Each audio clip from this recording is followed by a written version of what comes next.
The sophomore season of the VP Racing Sports Car Challenge well underway in 2024, and it all started back in Daytona in January. And hey, if you're going to come to the South when the rest of the world, or the rest of the nation, I should say, is still chilly, well, why not stay? And that's exactly what the teams and the drivers have done. Welcome to the Grand Prix of St. Petersburg, where the VP Racing Sports Car Challenge competitors will take on the streets here. It's spring break, but with a different kind of tilt to it, a different slant. This time, the celebration, the sunshine, the party, it all happens on 1.8 miles worth of asphalt around the streets and the airport here in St. Petersburg.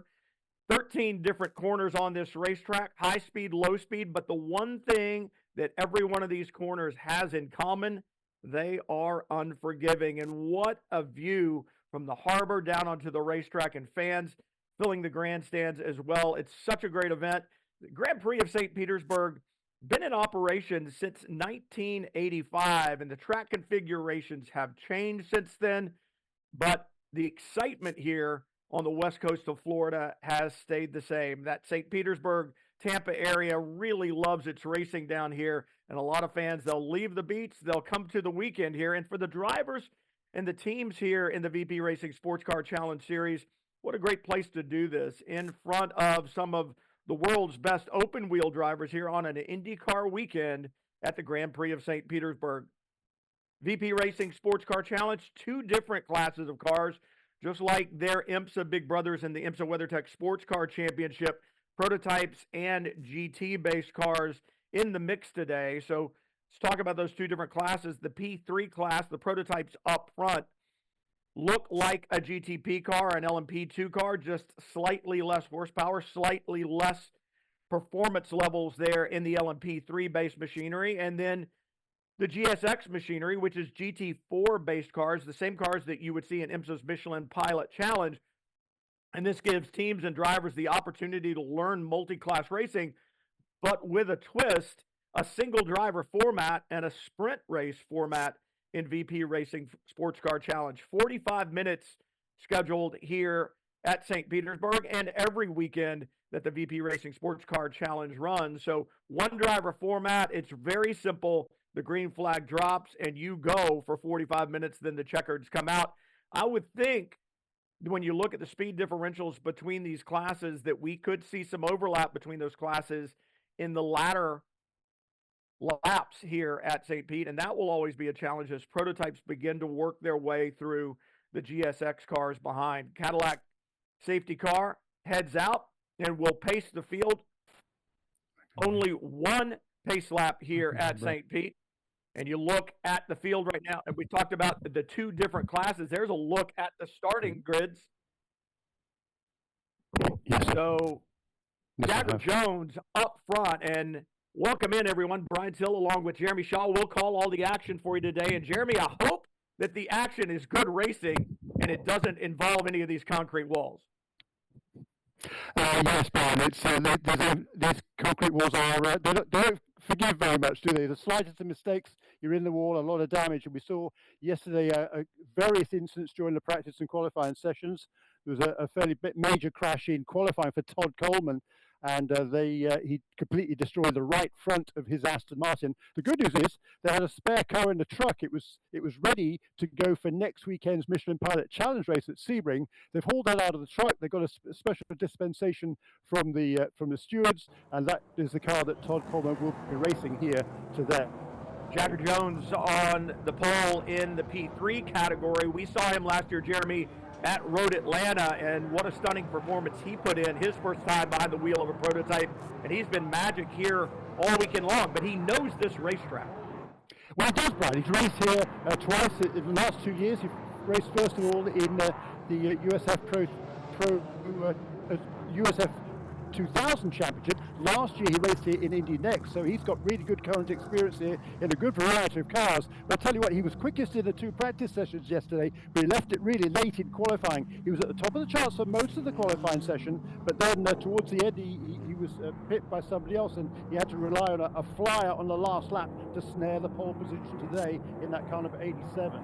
I think track knowledge is going to be important. You look into the GSX category and you see drivers there as well, Jeremy, that have experience in different class cars here at St. Pete. So that's going to be big. But the other thing that's going to be big, as I said, only one pace lap. So the field already gathering up together. It will be a slightly split start. Talking to Todd Snyder, the race director, before he went into the driver's briefing this morning, he said, I don't want 20 or 30 seconds. I just want a few rows between them.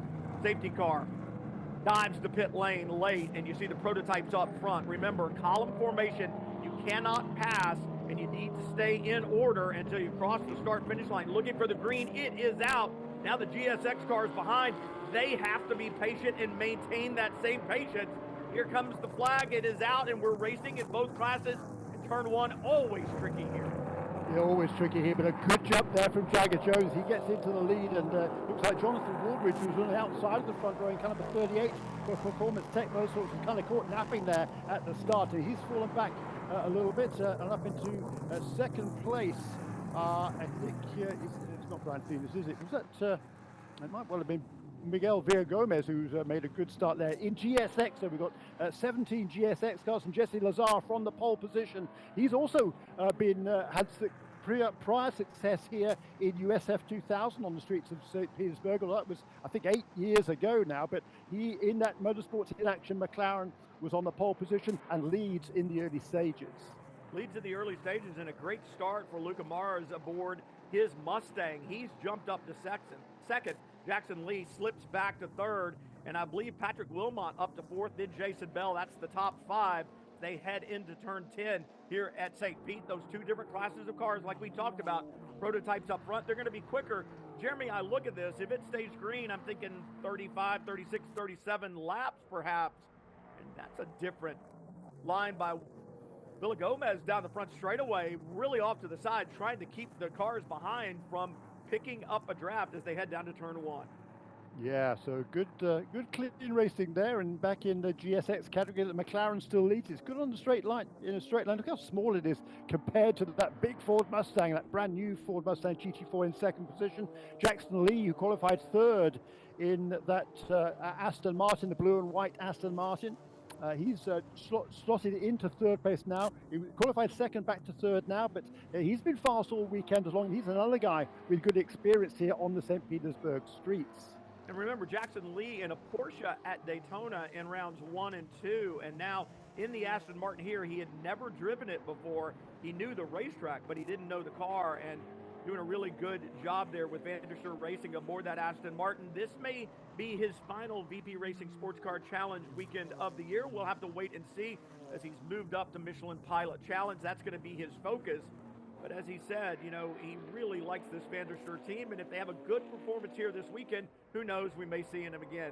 And talk about good performances. Look at Jagger Jones. He is checked out. Yeah, he has, hasn't he? He's gone.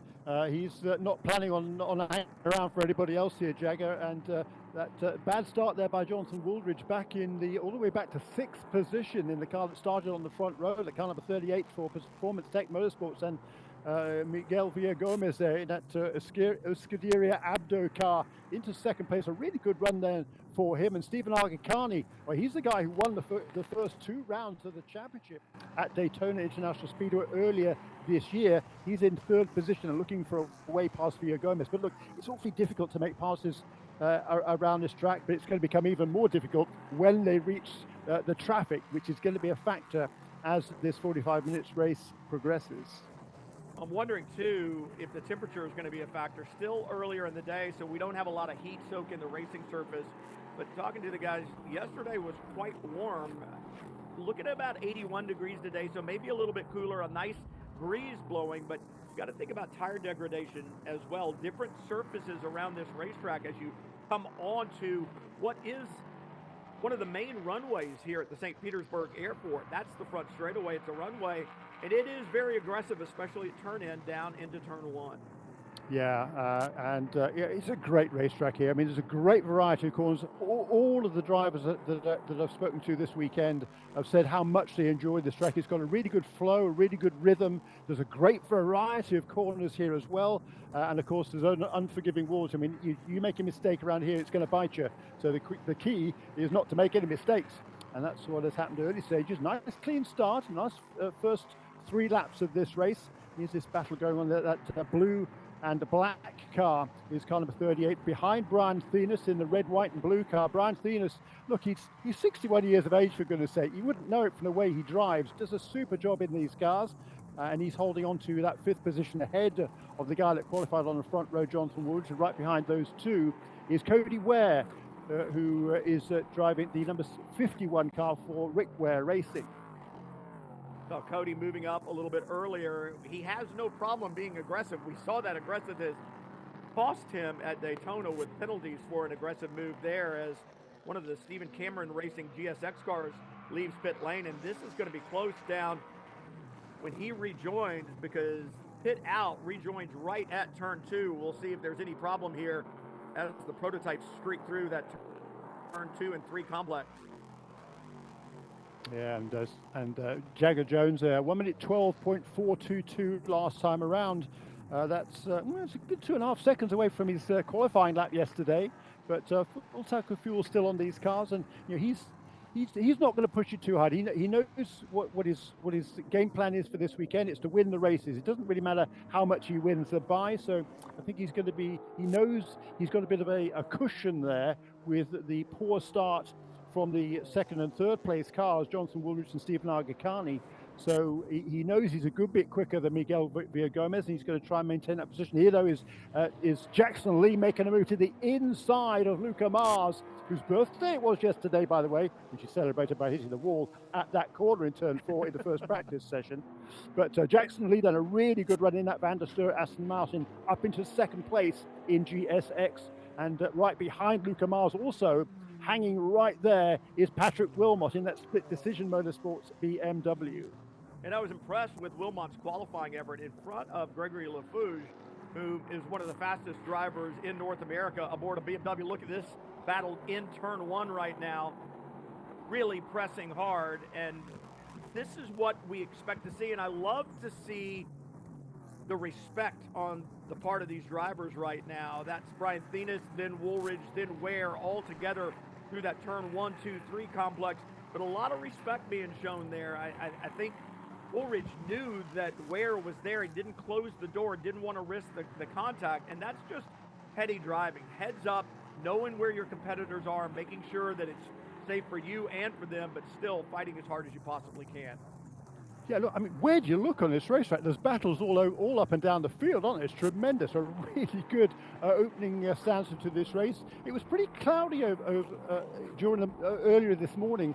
Those clouds have sort of drifted away now. The sun's not only poking through now, it's pretty much the whole track is in sunlight now. So the track temperatures have come up considerably from where they were earlier in the day. But look at those flags there at the side of the start-finish straights. It's windier than it was today. It's kind of a crosswind as they head down towards turn 1. But Brian Thenis in that number 77 car for Forte Racing, powered by US Electronics, holding on to that position. And he's always a difficult man to pass. He's a great character. His last street race, by the way, was at 2008 at Long Beach. So it's been a while since he's been on the street circuit, but he's absolutely loving the challenge that this racetrack provides here in St. Petersburg. So this battle for 5th, 6th, 7th in the prototype category, now on the far end of the racetrack through turns 8 and 9, and now they'll head back down the straightaway. That super fast kink into the braking zone for 10, and Thenis has his mirrors full of Woolridge right behind him in that light blue and black prototype. Looks like he backed off a little bit, and the question is Woolridge kind of back off to get a run, or is Thenis just better out of turn 9 and onto that back straightaway? I know one thing for sure, though. This battle, oh, look at this into 13, and that's difficult to get done right there, but that's going to slide Thenis out wide. The advantage may go to Cody Ware here as they head down the front straightaway, Jeremy, to turn 1. Yeah, and Ryan Finney in the black car is right with them as well. So now Brian Thenis, has he got a problem here? I think he might have a problem because all of a sudden he's backed out of the throttle there going into turn 1 and drops to the tail of that group. I think there's a little bit of contact there. Maybe it's a puncture perhaps on that right rear corner of that number 77 car. That's exactly what I was thinking. That contact there as the car is kind of separated. Front splitters on these prototypes, they drag against that wheel, that right side tire in this case. easily cut, and I think that's exactly what happened to Brian Thenis as you see prototypes now working through the back of the GSX field. Yeah, indeed. Already they've come across the traffic here, and that's a tricky one because it's. Let's have a look again. Poking into the inside there goes the number 38 car of Johnson Woolridge, and there was contact between the left front splitter on the number 38 car, to the 77's right rear tire, and that has punctured, and Brian Thenis is going to have to bring that car back to the pit. That's really unfortunate. I think it was a legitimate move to the inside by Woolridge under braking there. Brian Thenis tried to close the door, and at the same time, I think Woolridge was trying to give him some space as well. But it's just, I think, just kind of a racing incident there. But certainly, Brian Thenis has come off significantly the worst for wear in that little episode. Well, if you're going to make a pass here with a like-class car, it's going to be an aggressive move. There's just not long braking zones. We saw Jackson Lee with a good, clean, powerful move to take over the second position in the GSX category, and Woolridge there looking at that hole. I think he got there, Jeremy, like you were saying, and then realized, I'm not sure Brian Thenis sees me, and as he's trying to back out, basically is like taking a knife and just slicing along the bottom of that tire, and that's what Brian Thenis' issue is. We'll let race control decide if there's fault or not. We'll get back to the racing. And just good stuff for Jesse Lazar right now. He's got experience at this racetrack, certainly knows this car. But in talking to Jackson Lee earlier, one of the benefits of the Aston Martin platform that he is in, you see him beginning to close down on Lazar in the McLaren just a little bit, is the balance of the Aston over long runs. We've had a long green run now. I'd like to see it continue, correct? But yeah. The tire wear and the balance of the Aston is really one of its advantages, and what Jackson Lee wants to see is long green runs, and he believes he can chase down ultimately the McLaren. Yeah, and last time around he was a little bit quick. Actually, he wasn't a little bit quicker last time around. Jesse Lazar was about a tenth of a second faster, but the previous lap, Jackson Lee had been a bit quicker in the Aston Martin. On this time around, Jesse Lazar had just gone purple in sector 2, so he knows that Jackson Lee is approaching here, so he's put the hammer down in that gorgeous McLaren out front. The Aston Martin isn't pretty as well, but the battle for the lead then heading across the start-finish line. This will be 9 laps completed for the GSX leaders. And as they cross the line, 1.9 seconds between the two of them. So almost identical lap times last time around for the McLaren and the Aston Martin. But meanwhile, Luca Mars, he slipped back some way in third position. We talked about the fact it was his birthday yesterday, his 18th birthday. He hit the wall with a mistake in turn 4. They were able to repair that car without actually putting Luca to work on it in time for the second practice session yesterday. Then did a good job in qualify in third position, Luca Mars, but was up into second place briefly at the start. Big Jagger Jones, overall leader and the leader in the P3 category, working his way through GSX cars, has played this really well, Jeremy. He built a lead, and then instead of being greedy and trying to extend it and risk the car, kind of held on to it, knew that he had some pad. This is where you need that pad, right? This is where you need that buffer back to your competitors, because you know that at some point in time, you're going to get mired in the GSX traffic, and you want to have that gap. Like you said, it doesn't matter how much you win by, but you like to have that little bit of gap over your nearest competitor when you get to this traffic, because you're going to have to be patient. You're going to have to work your way by it, and it may take 2, 3, 4 seconds out of your lap time to do that. Indeed so, and in fact I was talking to some of the drivers yesterday after the first session. It could take as much as 6 seconds off your lap time, because if you catch them going into turn 4, which is what Jagger Jones did on that last lap with those 2 BMWs that were battling away there, that was Sean Quinlan and Michael Dayton, there's no way you can pass GSX cars in an LMP3 through that little complex of corners. And there's a mistake for Alex Kirby, who's got himself up into second position now in LMP3, but he left his braking a bit too deep there. A couple of laps ago in traffic, by the way, Miguel Villagomez lost a couple of positions, both to Alex Kirby and to Stephen Agakani. So those two had changed positions, and here they are battling again now. Stephen Agakani trying to get up into second place, which he does, heading into turn 4. And that's the mistake that Kirby made into turn one that brought Aga Khan back to him. And now a problem for Todd Coleman aboard the number 22 Aston Martin. That's at the exit of 12 before the turn-in of turn 13 onto the front straightaway. That mistake by Kirby, we were talking about having a pad back to your competitor. That mistake with Aga Khan that close, take a look at it again as they head into turn one. You see Aga Khan in the back, and Kirby just throws the car down. He wants to get past these two GSX cars. And Jeremy, I think he gets on the paint, the runway markers here, and you've got to, as a driver, take that paint into consideration, because the paint fills in the aggregate. You lose grip when you get on it, and it looks like Kirby gets on that paint, loses some of his braking capability, goes wide, and Aga Khan is close enough to take advantage of the mistake. Yeah, I mean, that mistake cost him, 2 or 3 seconds probably. He had a pretty handy lead over Aga Khan, but that's, first of all, that advantage went away, and then he was passed by Aga Khan into turn 4 as well. So now Alex Kirby, he's got to worry, I think, not on Aga Khan, who's gone, instead on Miguel Villagomez, who ran second early on and wants to get up again now, back up into the podium position. That number 23 car is running in 4th position now. There's still a long way to go in this race. We've got just under half an hour remaining in the 45-minute race. So we've seen a lot of action already in the first 15 minutes, and I think we're going to see a lot more in the final 2/3 of this race.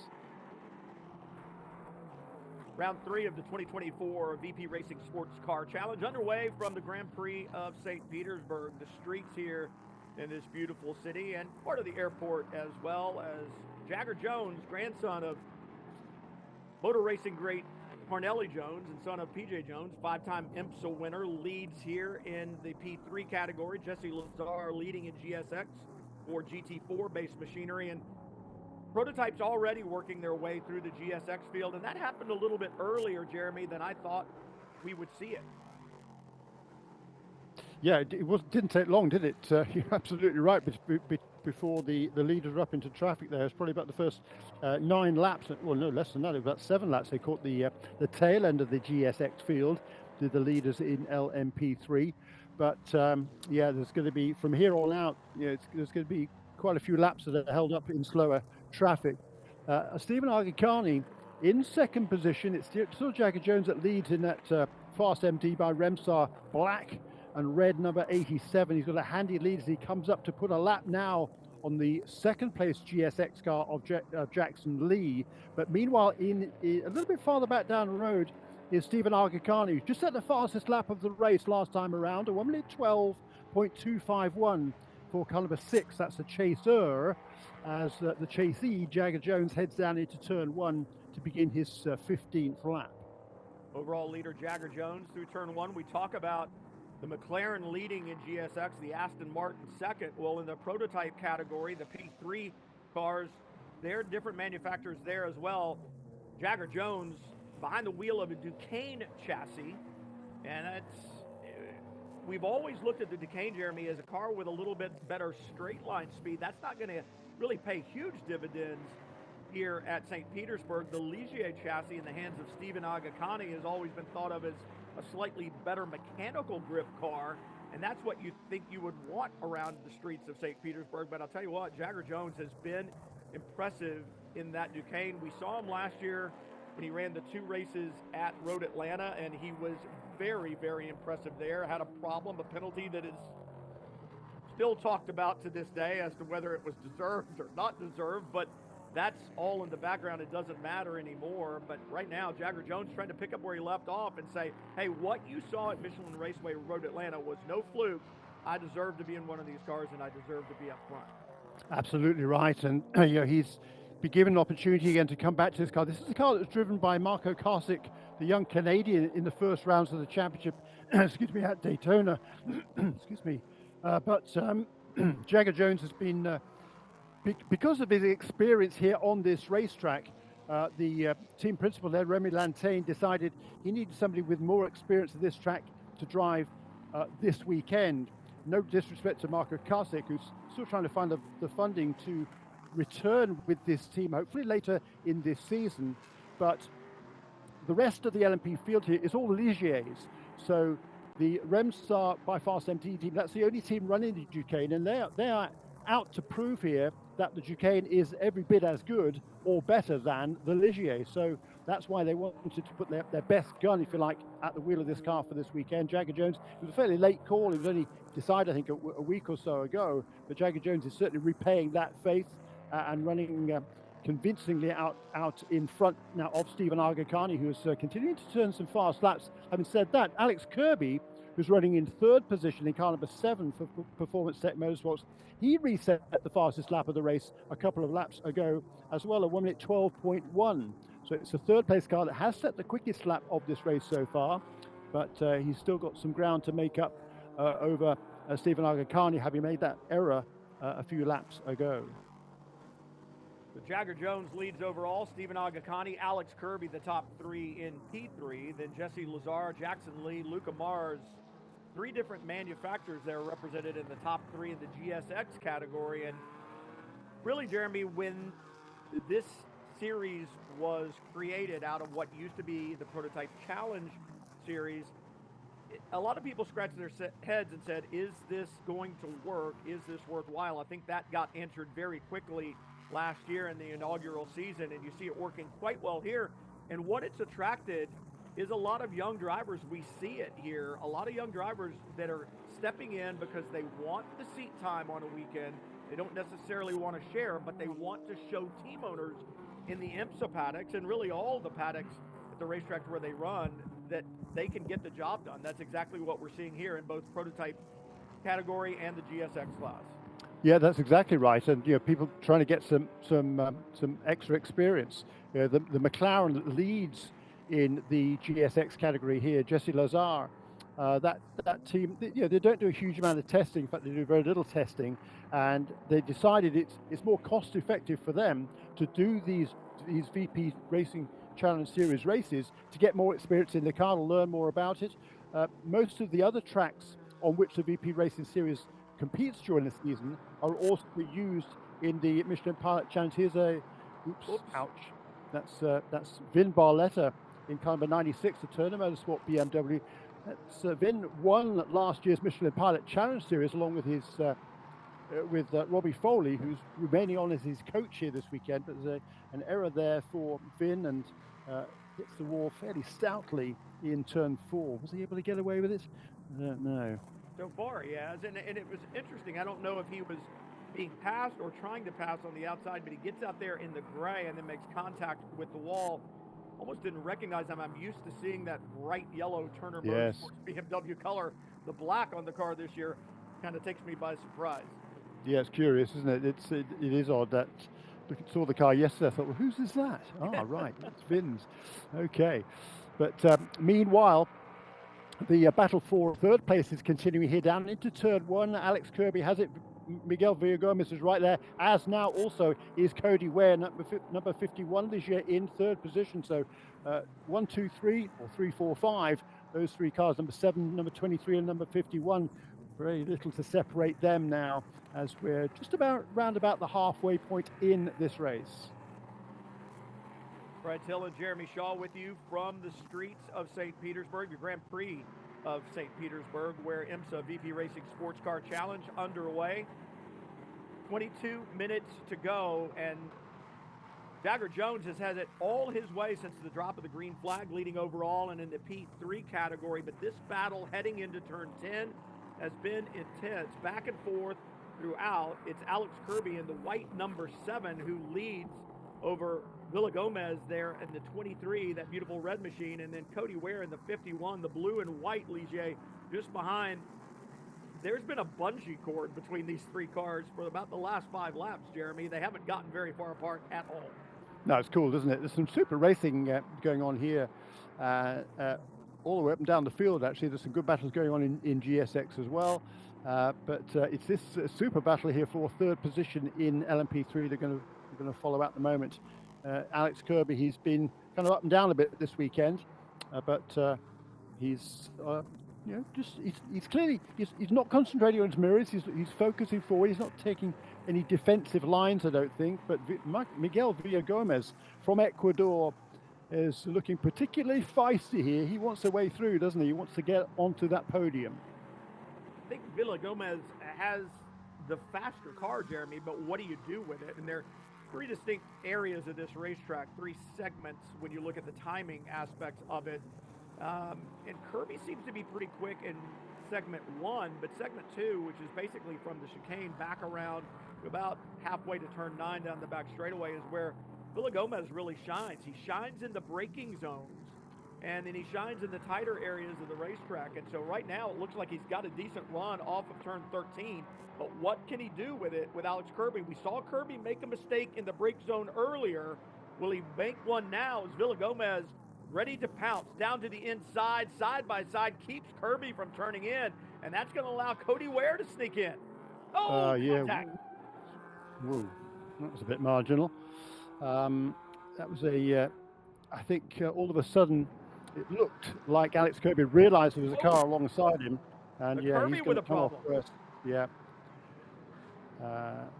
That was an incident that really didn't need to happen. It was a great move by Villagomez there to take over in that third position from Alex Kirby, and I think Kirby then kind of got a bit flustered when Cody Ware was looking to his outside, and he tried to hold him at bay there, made contact. It's unfortunately, oops, oh well, I was going to say it was he that came off worse, but there's Cody Ware in a tyres as well.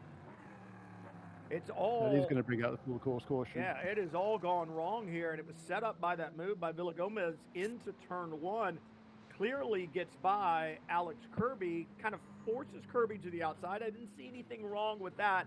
You want to take away the corner from the competitor that you're going by, but then it was the following contact from the cars that were behind that really kind of started this chain reaction of issues.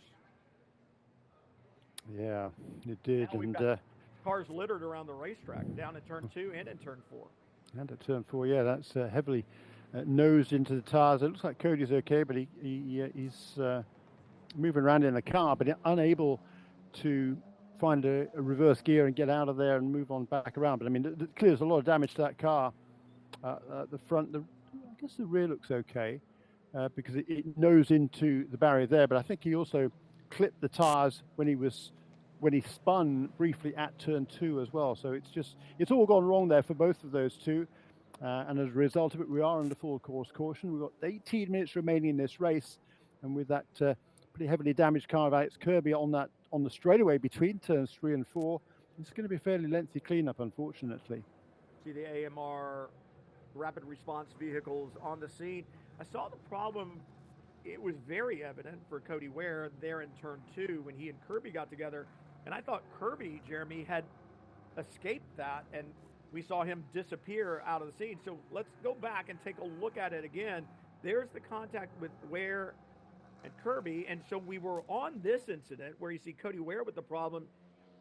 Kirby's around the corner. We think he's clear, and it's not until you look up in the background, and that was odd because the car skated to the outside like he had potentially left front damage, right, Jeremy? The car wouldn't turn well. You would think there'd be left side damage, but I didn't see any contact with the left side of that. No, it didn't seem to be any contact with the left side. The contact was on the right side, but you know, he and Cody Ware, I hadn't really seen it initially, but they were banging wheels through the exit of turn 1 there with Villagomez. He was already through. He'd made that pass cleanly, and then Cody Ware got alongside as well. And those two was kind of banging wheels as they headed towards turn 2. That's when Cody Ware spun to the outside. Right. And you're right, it looked like Alex Kirby got away with it, but I wonder if he was just that so car far was upset. Yeah, I wonder if he was just so far offline. Yes. After that contact that he got into the gray. Very, very quick section, turns 2 and 3. So, perhaps that was it. He just couldn't get there. We've also seen cars tap the wall on the right side apex. There's a look at Cody Ware. Once he got going again, he gets down there to turn 4, and the car just won't turn. Whether he has flat spots, whether he's got left front damage because of the contact that we saw back there in between turn 1 and 2, don't know. But I do know what the outcome is. Not good. Yeah, exactly. Yeah, not good. Both of those two cars then very much out of the race. And with the second race of this weekend taking place later on today, it's going to be doubtful whether either of those two cars, I would say, could be repaired. This is going to be interesting. It's going to be interesting too, Jeremy. I'm just getting a report that the number 23, which is Miguel Villagomez, we just saw involved in this, not from a contact standpoint, but he was one of the cars that was passing. He'll have a 10-second penalty applied post race for a false start. So there's going to Ah, be a penalty for him. Now, he could have served that penalty. When that penalty is announced to the team, they have an opportunity to say, you know what, we're going to do a drive through right now because who knows if there's going to be a caution and then that'll move us back up into the fight.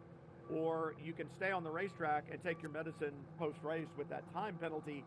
They have elected to stay on the racetrack, and hindsight always being 2020, right?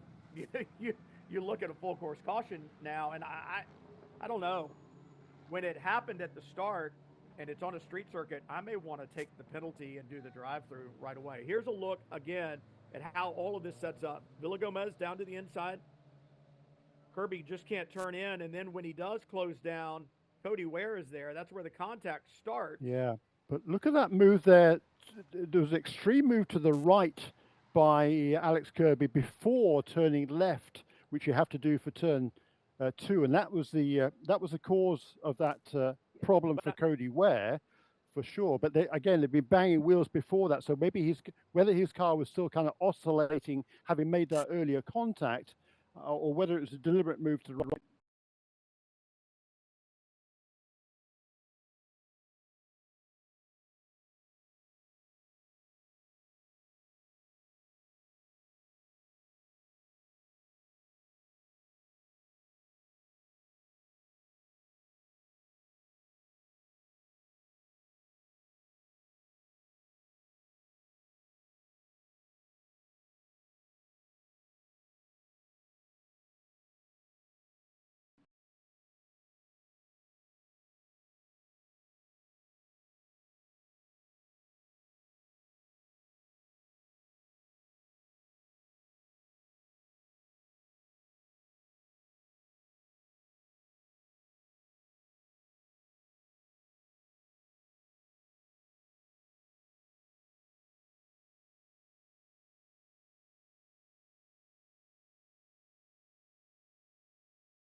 Reassert himself at the front of the field with a clear margin over Stephen Agakani. The gap before the caution period was around about 8 seconds. The fast of the race had been reset by Stephen Agakani just a couple of laps before the caution period. There's another look at Alex Kirby just sliding wider. He is out there way early. Yeah, yeah. Well, you watch Villagomez come out of the corner in front of him, and you see the line that the number 23 is on, and Alex Kirby's not even close to it when he comes through the shot, so that was odd. But go ahead. Back to Jagger Jones in the mindset on this restart. Yeah. I mean, he'll want to reassert himself and establish that lead again. But Agakani, he just set the fastest lap of the race, just a lap, one lap before the caution period came out, at 1 minute 12.05 for Agakani in car number 6. So he knows he's fast. Jagger Jones, I don't think he's been pushing to 100% for the majority of this race. So when we go back to green, that's exactly what he's going to have to do in order to keep Agakani behind him, because Agakani has been charging all the way and trying to reduce the deficit to Jones, which he really wasn't able to do despite the fact he set the fastest lap. This is going to be an intriguing battle, I think, in the final, hopefully 6 or 7 minutes of this race. I mean, the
he was just saying he didn't think they had to sell it right, and it's a really small team. They don't really have a race engineer, certainly nobody with any experience in these cars.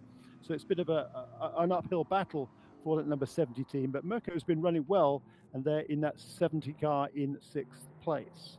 And looking back into GSX, Jesse Lazar has led from the drop of the green there, but Jackson Lee has kind of been on a charge. He's moved himself back into second a few laps after dropping back there at the start. Got past Luca Mars. He sits in second. Then Mars in third. Jason Bell in fourth. So you go McLaren, Aston, Mustang, Aston again in the top 4 in GSX on this restart.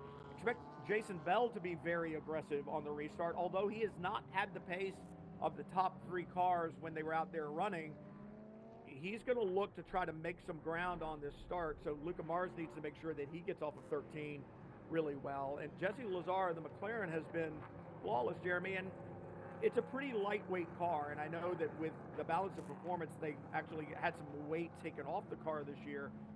And on a street circuit where you need that car to transition quickly from one side to the other to get through some of these corners, especially like that 4, 5, 6 area on the racetrack, that lightweight is going to pay big dividends. In fact, Jackson Lee has been the fastest car through segment 1 here most of the weekend, but Jesse Lazar has been the quickest in segment 2 and segment 3, those areas where quick transitional characteristics of the chassis are really going to pay big dividends. Yeah, very interesting, isn't it? And Jackson Lee has set the fastest lap of the race in GSX in that Van der Steur Racing Aston Martin, and he's going to be right on the tail of Jesse Lazar as we go back to this restart. Jason Bell, as you say, 4th place in GSX, but leading the bronze category for the, let's say, more experienced, life experience than the youngsters ahead of them. Luca Mars, by the way, in 3rd position. His 18th birthday just yesterday, the youngest driver in the field. Michael Dayton's done a really nice job in that Swiss Motorsports BMW Caliber 12 to be running right behind Jason Bell, 2nd in bronze. And 6th, therefore, overall in GSX. Really good run by him. And then Sean Quinlan, also having a good run in one of the 2 Stephen Cameron Racing BMWs. The sister car, by the way, which is driven by Gregory Learfouge, I think he's out of the race now. He's had brake problems all weekend long with that number 19 car, the second of the Stephen Cameron Racing BMWs. He was telling me yesterday that it's a real handful to drive. The ABS has been playing up. And it's with these cars, really only the factory engineers can fix it. You can turn the ABS off, but it doesn't react like a car that wouldn't otherwise have ABS would normally react. So it's just a really difficult car to drive, and I think he's given up the ghost at number 19 car. So very disappointing for Learfouge. Safety car still on track. The Cadillac leading here. I need to get them to move the light bar up to the top of the car, Jeremy, so I can tell whether the lights are on or off when I see it from the front. But I wanted to say that your yacht is looking good in the harbor. It looks good this weekend. Yeah, I think it does, doesn't it? I'm quite pleased with the way it's come out this weekend. Hey, look, it's just such a great event here in St. Petersburg. I mean, the track itself is a real challenge. There's so much fantastic scenery here, and the whole skyline is completely different to what it was when you and I first came here back in the 80s on a slightly different track configuration. Jeremy, do you call it a boat when it's that big? I mean, I would call it whatever anybody wanted to call it. I wouldn't mind. If I had a boat like that, I'd be very happy indeed. Yes, I would call it a boat. Yacht. You wouldn't be happy when you pulled it up to the fuel pump. I don't care. But it's just a wonderful setting here, with the boats on one side, the airplanes on the other here at the Albert Whitted Municipal Airport here, and right next to downtown St. Petersburg, and a good crowd of people here on hand as well.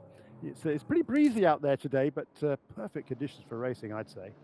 So every vice that you could want is here in St. Petersburg: boats, race cars, and airplanes, and they're all right here together.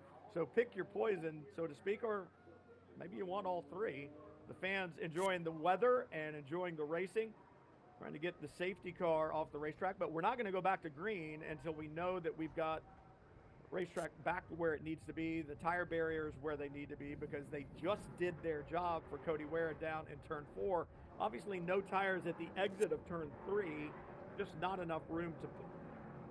So should be going green next lap is what we understand. This is going to be a dash to the checkered flag. You look at qualifying laps for the prototype category, Jeremy, 109 and change, a minute and 9 second and change. And so if we go green inside that 4-minute mark, 4 laps, maybe? Yeah, it's going to be closer to 3 minutes, I think, to when we go back to green. So, yeah, probably 3 laps. Probably with a bit of luck, there'll be 3 laps. All right, what's the mindset? And stand back, because this is going to get exciting. Well, so what's the mindset right now of these drivers? You're coming around. You know you're going green this time by.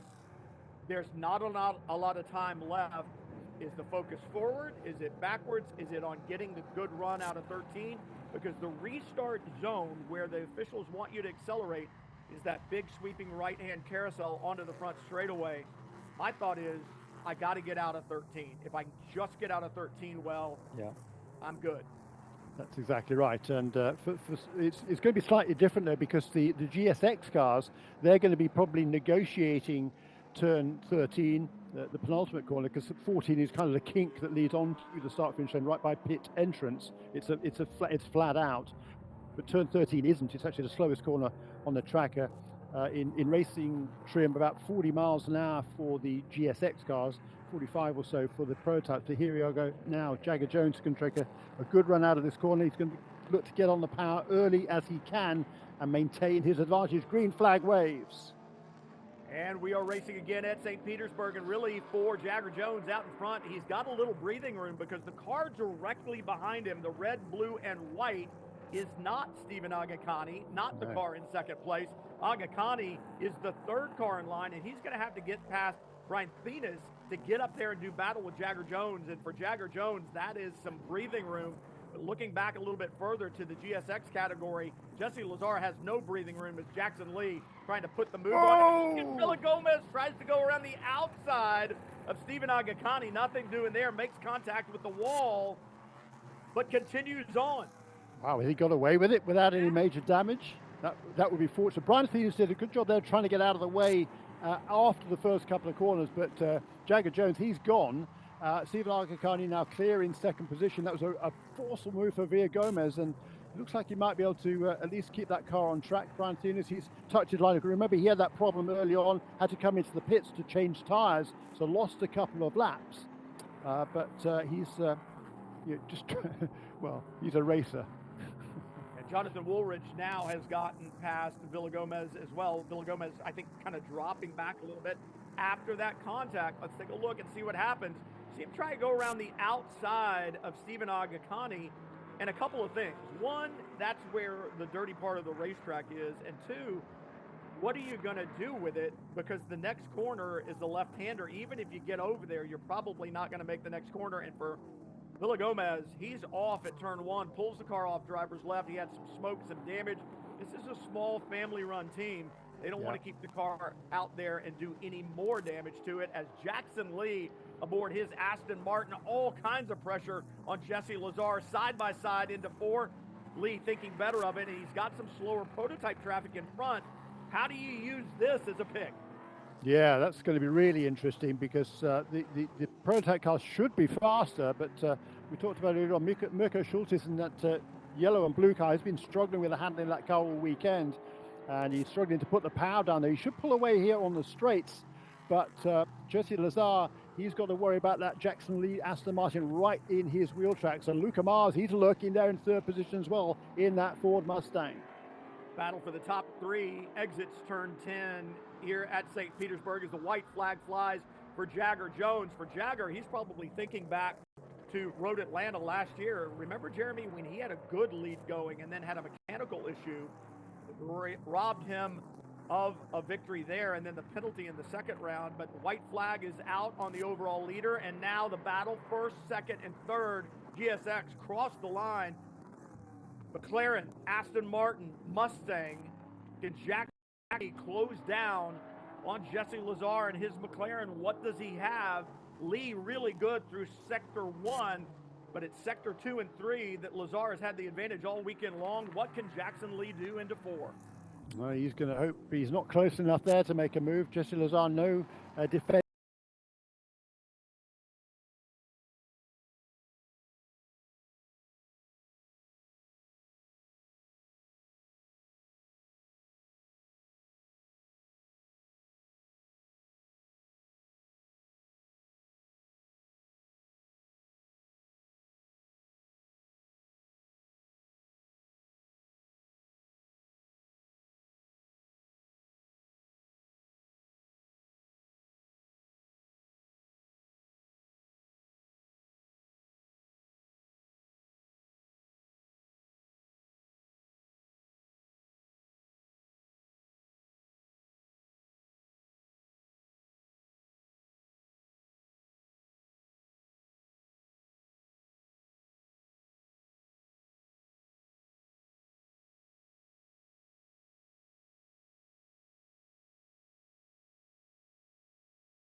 It's this afternoon, and if you've got repairs to be made, you've got to get on it right now because you don't have much time.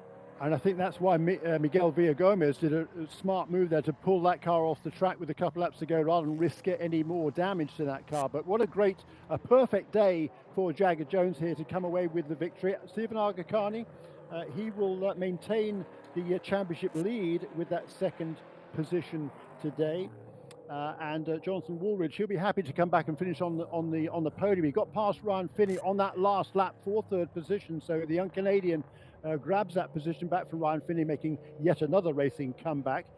In GSX, as you say, those three, Jesse Lazar, Jackson Lee and Luca Mars, 1, 2, 3, but a great run there for Michael Dayton to come away with a bronze class victory. A problem in the last couple of laps for Jason Bell, who'd led the bronze class all the way through in that number 2 Aston Martin. That was a late entry this weekend. He only made the decision to race here maybe about a week ago. And that car was driven across it was in Phoenix. It was a car that he used to win another championship last season. The local driver, Jason Bell from Tampa, but it all went wrong for him with just a couple of laps to go. It did not go wrong. It went perfectly today for Jagger Jones. Victory for the Fast MD Racing with Remstar Duquesne. The Jones name, a familiar one in Victory Lane. Grandfather Parnelli, dad PJ, they've been there. Now Jagger Jones in Victory Lane and will stand on the top step of the podium. Great opening round for the VP Racing Sports Car Challenge from the streets of St. Petersburg. Exactly what we thought we would see. Some great racing, a little street fight here and there, and some great racing. We got another round coming later this afternoon from the Grand Prix of St. Petersburg. It's IMSA VP Racing Sports Car Challenge. Don't miss it.